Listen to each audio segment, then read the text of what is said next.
This Chang'an S07 has a huge problem. Okay, watch this. I enter the car, look at the screen. 50 kilowatts plus. Imagine charging at that insane charging speed of 50 kilowatt plus. Hello and welcome to Spec and welcome to the Deepal S07. Today we are going to explore this car together because there are some strange decisions that have been made with this car. There are of course things I do like and things I do dislike. This is a Chang'an. Chang'an is a large car manufacturer based in Chongqing in China, and they have decided to introduce their cars to multiple European markets. I think they are starting out with Norway. At least we are pretty early on with the S07. I'm not going to only compare it to Teslas, I'm going to compare it to the Xiaopeng's and other Chinese cars I've driven. I've driven the Xiaomi, Seekers, everything. I'm going to compare to this car, and we are going to go through the car and see what you can get for the price. So join me for this video on the Deepal S07. Okay, let's just start out with the frontal design on the Deepal S07. So we have running lights, we have the headlights, and yeah, this is the design. And the design of the Deepal S07 is done in Italy, and this is something that Chinese automakers often do, is that they hire European designers for their cars. Anyway, I think it looks good for being an SUV. Of course, SUVs are like a design trade-off because it's always like an egg, but I think the Deepal S07 actually looks pretty good. The logo is very subdued, it's simple, it's nice. The running lights look great. I like the three little things here, almost looks like a flower with this kind of a continuation of the running light. I'm very, it's usually Chinese automakers have like this full LED bar now on all their cars in the front, like a running LED bar, but this one doesn't have it, and I think it looks actually better. So here we have again the running lights, and we continue down here. We have this kind of triangle design that we can see down here, and we have some kind of brushed aluminium look. It's of course just plastics, and we have a real vent here. This one is totally real, which is cool. And we have air intake here, no shutters, and in general I think this car looks good for being an SUV. Leave a comment down below what you think. Behind we have a continuation of the frontal design with a kind of flower here, half flower. It's just 3 petals. Petals? Is that the name of the flower things? Anyway, we have a light bar going through the entire way here, like we see on many Chinese cars. We have a light bar in the rear on like the basest cars. So this one beats the Tesla Model Y standard actually, because the Tesla Model Y standard doesn't have a LED bar in the rear anymore. It's actually just the headlights on the side, so that's different. Here we have the logo again. The Deepal logo is very simple, like a triangle with a Mercedes star inside kinda, and I think the logo is actually kinda nice because it's subdued and it's recognizable. So that's everything that you need. On the contrary, it actually looks very similar to some other Chinese car logos, so it's very difficult to differentiate the cars. I also see now that this car looked black, but now that we have sunlight, I can see that we have this blue, beautiful shimmer in the car. It's insane, it's almost like a galaxy color, which is very, very interesting. And I like the color actually. I like when you have this kind of metallic flaking of the car. We have a sensor here, and we have our rear view mirror, of course. And aside from that, I think the rear is unoffensive. We have a rear wiper, which is awesome. And we also have a F1 style brake light on top here.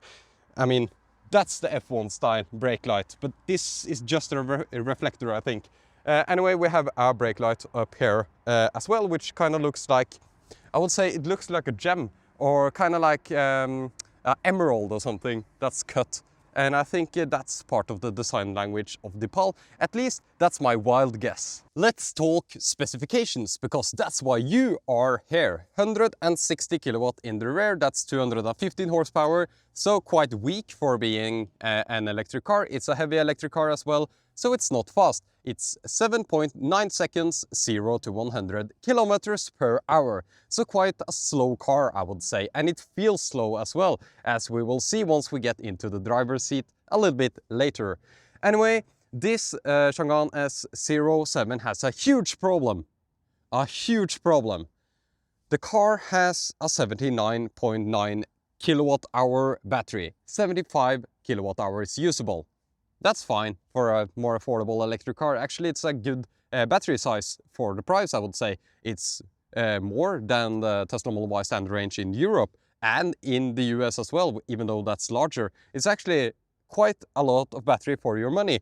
The problem is that it's an NMC battery. It's not a LFP battery, and I don't understand why. LFP batteries are cheaper, but once I looked into the specifications of this NMC battery, apparently the charging rate is like 92 kilowatt hour max. That's terrible. That's absolutely horrendous. That's such a bad charging speed that, yeah, I don't know what to say. Especially for the size of the battery and it being an NMC chemistry, I can't understand the charging speed at all. If it's flat 92 kilowatts, still, it's actually not good enough. And that's my absolute main gripe with this car. It's like the most gripe I have with this car is this charging speed. How can you release a car with 92 kilowatts of charging? It's absolutely insane. You can say that you can just charge at home, but like, you know, batteries, cars that are much cheaper and has like the half battery size of this one charges better than this one. Any LFP car charges better than this one. I can't understand why they didn't just put the cheapest CATL LFP battery in this car, like Tesla does in Europe, and call it a day, because the charging speed would be so much better. We are going to charge this car a little bit just to test, because I need to verify the numbers, because I actually don't believe the charging speed on the spec sheet myself. The charge port is here and I haven't opened it yet, so that will be fun. Let's see, is it here? Oh yes, fully manual charge port. And here we have the CCS2 port. Let's hope that they installed a good CCS2 port. Some Chinese automakers actually choose the worst supplier for a CCS2 port, and it actually looks kind of added on in an afterthought, but the size of the charge port is okay, and here we see the CCS2 port. 92 kilowatts max DC fast charging is terrible, but we have an AC charger that will give us up to 11 kilowatts on our home charger, and that's in line with the competition, I would say, for AC charging. Here is the side profile, and sorry about the text, I often get these from dealerships. This car was gotten from Motor Forum Bergen.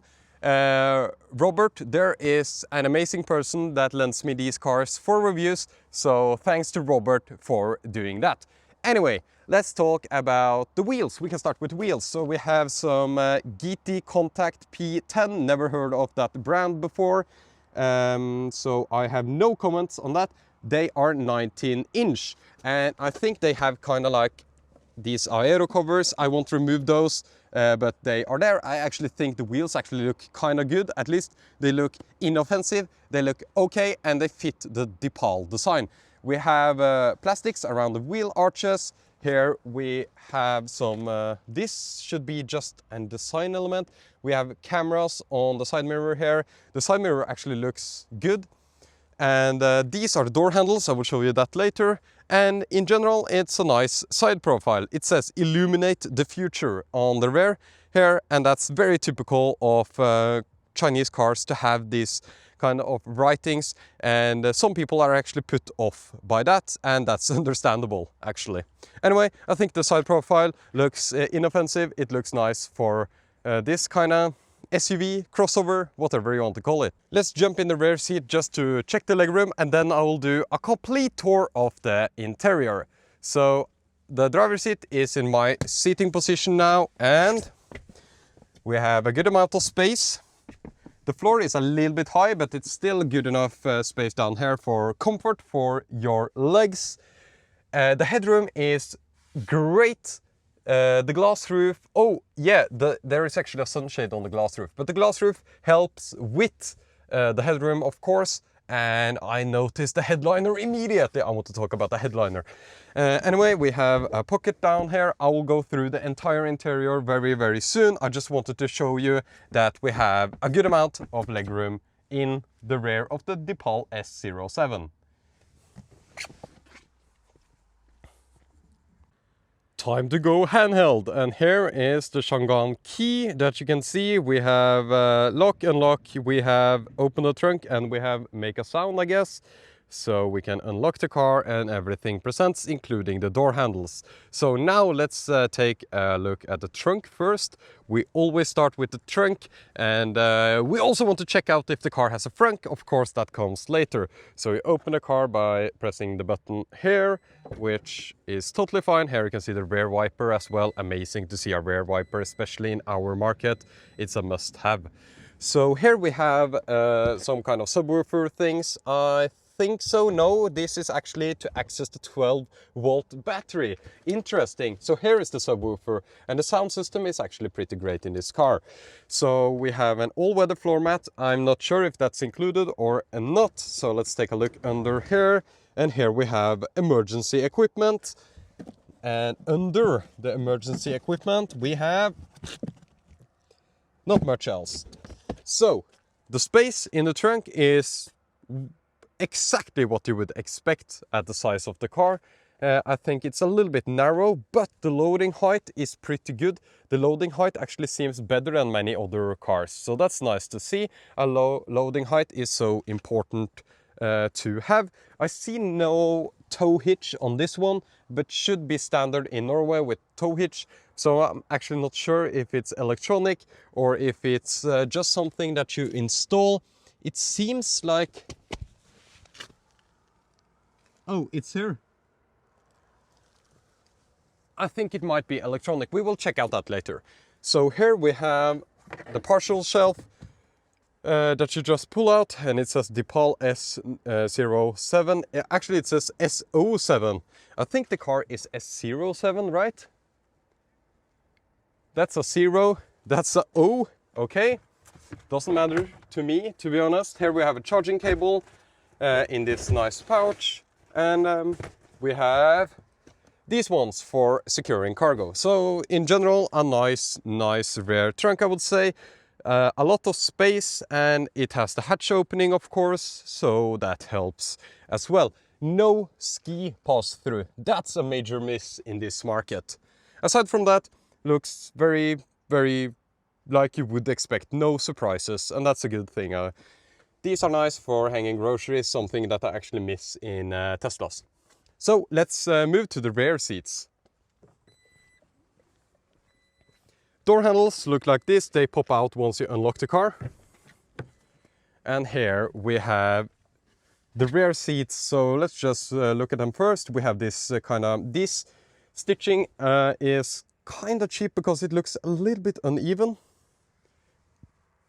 But it's orange, and that's nice. The seats are perforated, but they are not cooled. And here you can see clearly Isofix, Isofix, Isofix, Isofix, very clearly marked. So that's something they must have thought about when releasing this car. So let's see if we have a good middle console. Yes, we do. It's solid, it's nice. This one feels so much more premium than in the Xpeng G6. Or G9, I can't remember, one of those. Here you can put your phone, no charging, but you can put your phone there. You have cup holders here. This one looks, it's super solid, actually. Very surprised by that. So often this one is very cheap. Here we have the rear climate controls, and we can here adjust the sunshade. Nice. We will have it open for the video. We can adjust the climate, and you can turn on the climate even though the car is off. That's nice to see.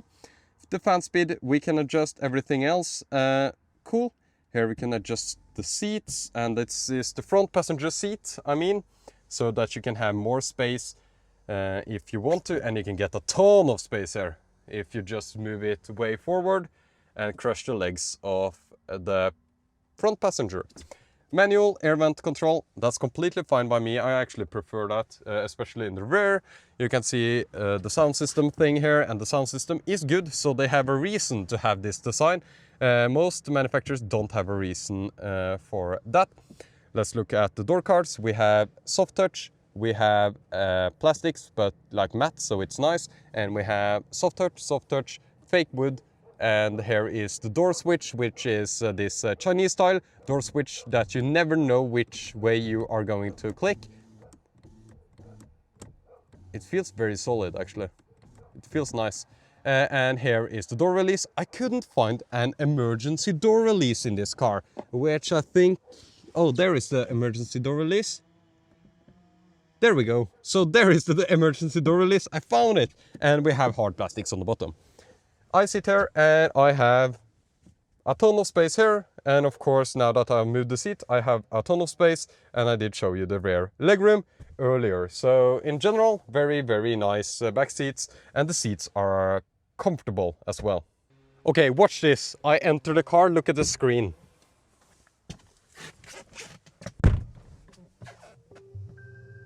It tilts towards you. And this is the base spec. And it says that the steering wheel is not centered, which is correct, which is nice, because it should warn you that, about that, actually, so you don't launch the car into a building.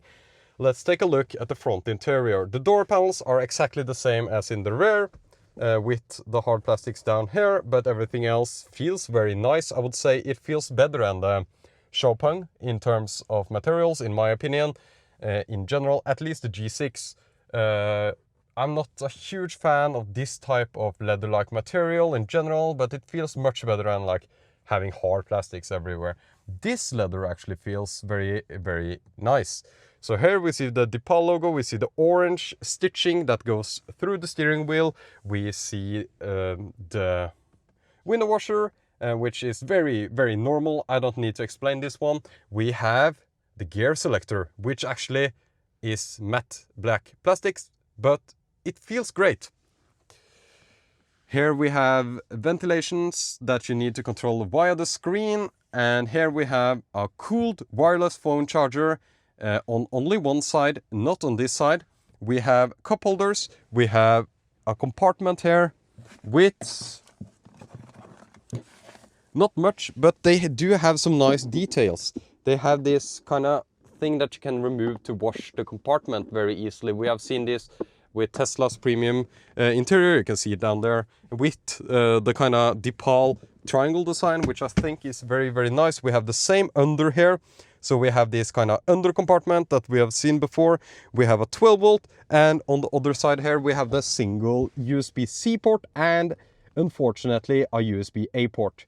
Now that I lifted my butt out of the seat, the screen actually went to the middle. So if I sit in the seat again, it'll tilt towards me. So as long as I sit in the seat, the screen will actually tilt towards me, which is interesting. The screen is not flickering, it's the frame rate of the video. I need to mention that. We have a camera inside the car here for driver monitoring. We have the ability to actually adjust the sunshade on top, which is nice. These look amazing for the first time, and they are not yellow. Wow, they look great. Okay, actually very impressed by this in the price point, and the same at this side. We have ambient lights going through and a steering wheel, which I do actually feel is very nice. What I like about the steering wheel is that you have a quick button for the 360 camera, and you can enable the 360 camera at any speed, which is nice. So you can just click here. There, and we have a 360 view. You can go and do multiple views, wide angle view if that's something that you want. Once you go to 360 camera, you can't go back to wide angle, which is very, very strange. But here you can take a look at around the car. Anyway, these are matte buttons, so people or automakers should learn from Deepal. Don't install gloss black plastics on the steering wheel. It'll look terrible. These are matte black plastics, so that I can like eat fries and get it on the steering wheel and it'll just wipe off easily. If I have gloss black, it will never get off. Here we have some kind of monitoring with an IR thing that you can see here. I'm not sure the relation between this one and this one. Maybe this one is not used at all for driving monitoring.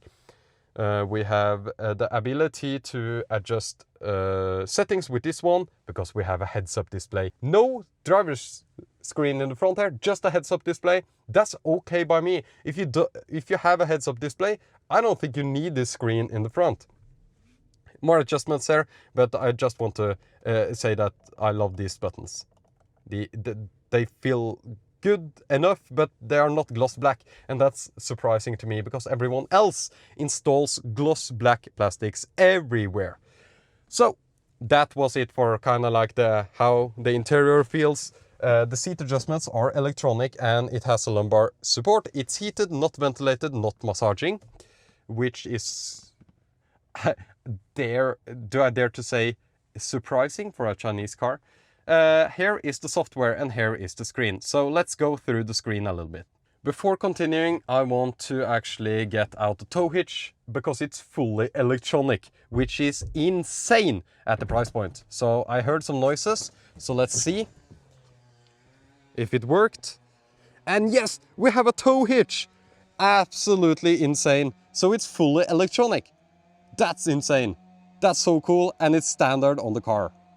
So let's take a look at the frunk. And this car should have a frunk, but I'm not sure how to open it. Maybe it's manual here. 2 times it says, and 2 times often means that there is no lock, and it's no lock, and that's the correct way to do it. What? That's a pretty large frunk, and it has this beautiful inlay here, so it's premium. And it's weather sealed. And it's sound isolated. This is thumbs up. Thumbs up for the Deepal S07 for having this frunk. And window washer fluid is actually under this one. That's very, very annoying actually. That's incredibly annoying.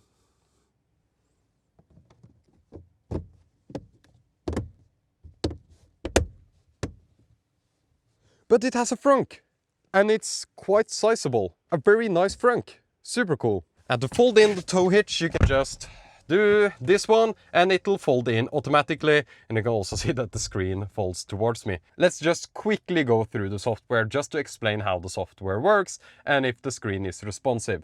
So the screen is responsive enough. It's a little bit laggy in my opinion. Even for the price, I would expect more, especially from a Chinese automaker.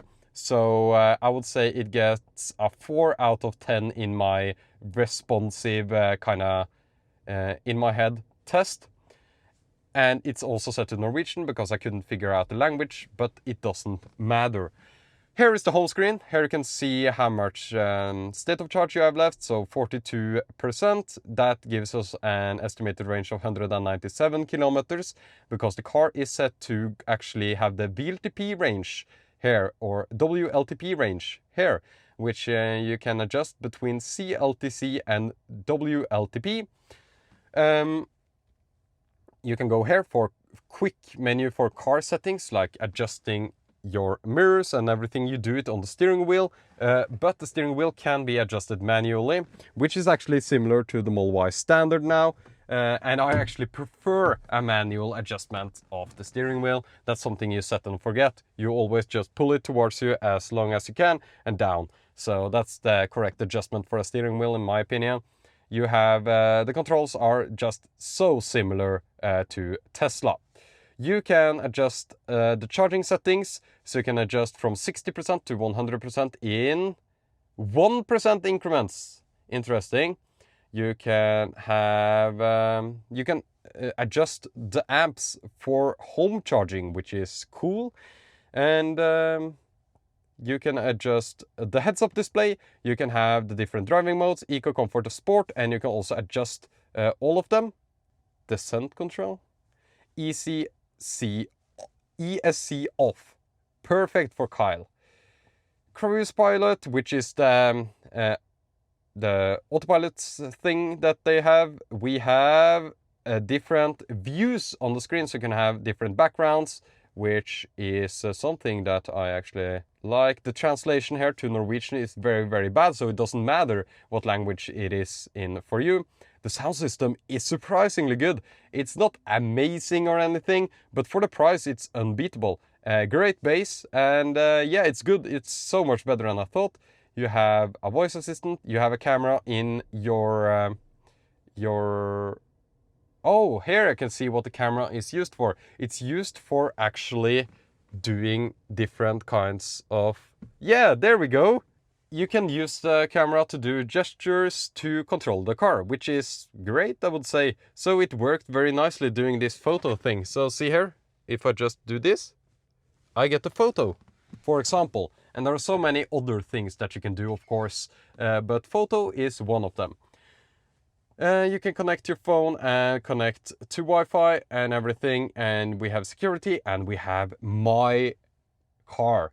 And in this menu, it actually says which chip you have in the car for driving the infotainment. So you have a Qualcomm 8155, you have 12G of memory, I assume that's 12 gigabytes, you have 128 gigabytes of storage in the car, and you have Deepal OS 2.5.0, and you have OTA updates here. So actually quite surprised that we see which chip that we have in the car here. That's very typical of Chinese, and that confirms that this car is Chinese. No one else would do this. Here we have all the apps. So you have all the apps. You can just take a look for yourself what you have. Very random to have Amazon Music here, I would say. Apple CarPlay, Android Auto in the car is awesome. We have Energy Flow. In the Energy Flow, we can see how we drive. I will show you more of that later. And let's take a look at the climate menu. Here you can adjust the vents, which you do via the screen. You have ventilation in the seats. So I lied to you. We actually have ventilation in the seats. Insane. And of course, it's also in the passenger seat. In the rear, I think we don't have anything in the seats at all. But here's the climate menu. I think it looks very similar to many other cars. And we do have actually just one level of steering wheel heating, even though there are 3 bacons. So something to note, I guess. I think that's enough to just get on the road and drive this car. See how the tuning is, see how the car drives, see how it feels. So join me for a drive in the Deepal S07. Okay, so let's check the tuning of the Changan Deepal S07. So we go into drive modes here, I think, and we go into our own custom mode. So we have acceleration in sport, comfort steering, and we have 100% regen, which is the way I would typically drive a car like this. I press the brake pedal and we hear a sound, the systems are all active, and we go into drive. No one pedal driving in this car, and that's also a major gripe with this car, of course. And of course the steering wheel wasn't right, but we are cruising at 5 kilometers per hour. Okay, so we go into reverse. And in reverse we have 4 kilometers per hour. And we hear this kind of noise that comes once we are driving at low speed. You need to press the brake pedal in hard and you have a brake hold. Okay, so that's nice. So let's try to smoothly go from brake hold to drive. Quite smooth actually, very easy to release, doesn't have the worst pedal tuning. Now let's see if we can go directly from drive to reverse. It actually goes into neutral. Wow, never seen that before. It goes into neutral. So now let's try to go from reverse to drive.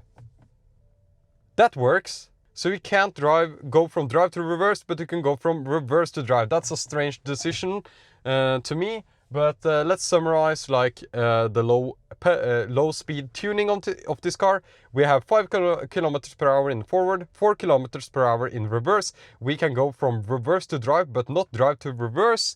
And the pedal tuning and stopping feels okay. It feels decent enough to me.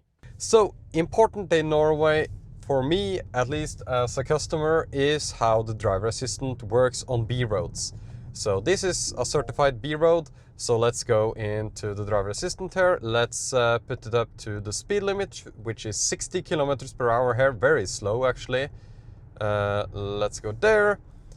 And we have some pretty steep curves, I would say. So let's see if it handles this, these kinds of curves. The road is brand new, but of course the driver assistant here isn't based on map data. And there it failed. Actually, with the steering wheel in Sport, it feels more direct, so there is a huge difference between the Comfort and the Sport steering wheel. There are no major issues with the dynamics of the car, aside from, of course, the low speed tuning in terms of not having a one pedal driving mode, which something that I would love to see is one pedal driving from all these more affordable electric cars, because it doesn't cost more to have one pedal driving in the car. It's just about actually doing the engineering, the development work to get one pedal driving into the car, and then you can apply it to all your car models, and then you have an extra feature that you can include for the price, making the value proposition better without using more expensive materials and doing stuff like that. Of course, it costs engineering time to create one pedal driving, but it would be nice to see, of course. Quick note on the driver assistance system: it ping-pongs a little bit, but it holds itself inside the lanes, and I would use this system on a highway like this.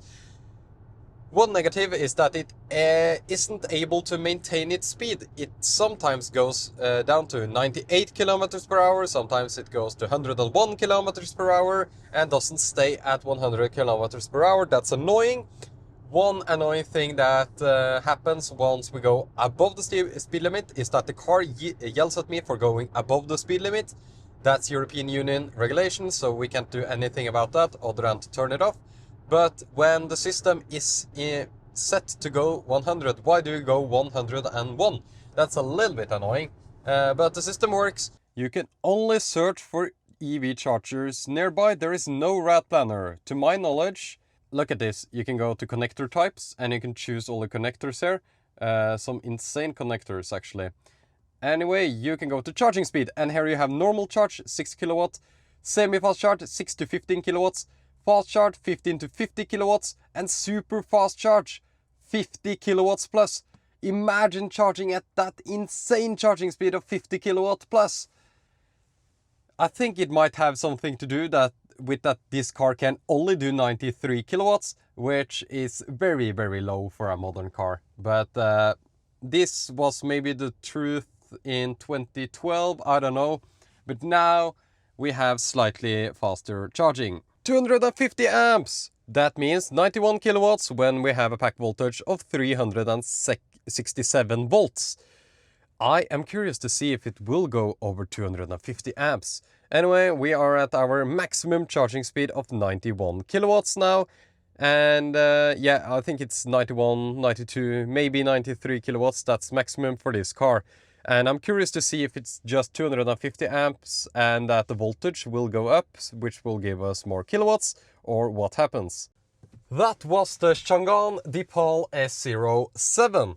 A car that is good at some stuff, like being cheap and affordable, and has a bunch of equipment included at the price. We have to give them credit for that. Oh, these lamps are touch. That's nice. So the car is pretty nice for the price. It has a huge frunk. It has a lot of space. It has the glass roof, AR HUD heads-up display at 33,000 euros. That's insane. I would say dashcam feature, which sounds amazing to have actually. The steering wheel is better than other cars in like other Chinese cars that I've driven. It drives pretty okay, and it actually has okay comfort, okay noise isolation, and it's let down by its charging performance. We are now at 33% and it creeps up to 84 kilowatts. It will most likely top out at 93 kilowatts. It just requests 232 amps at 362 volts. So the charging performance lets this car down insanely much. Because if you have a small affordable, and also efficient small car, it's kind of fine that you have not the best charging performance.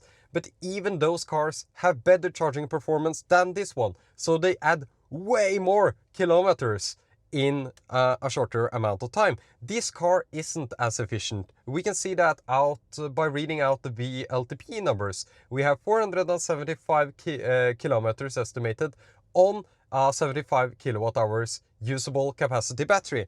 And yeah, it's not the most efficient car in the world, and it's a slow charger, and together that kinda sucks, to be honest, in terms of road trip ability. That's the main thing that lets this car down, is the charging performance, and that this isn't an LFP battery either. If it was a LFP battery, I would kind of, okay, at least it's durable, at least I can home charge it to 100% often, but you can't with the NMC battery. You will degrade the battery faster by doing so. So I think the charging performance and the battery itself lets this car down. I'm also in shock that this car could come out of China with that battery, when we have seen more affordable, cheaper electric cars from China coming out with way better batteries. Anyway, that was the Deepal S07. Thank you so much for watching out of Spec, and leave a comment down below what you thought about the review, what you want to see included in future reviews, and what you don't want to see included in future reviews.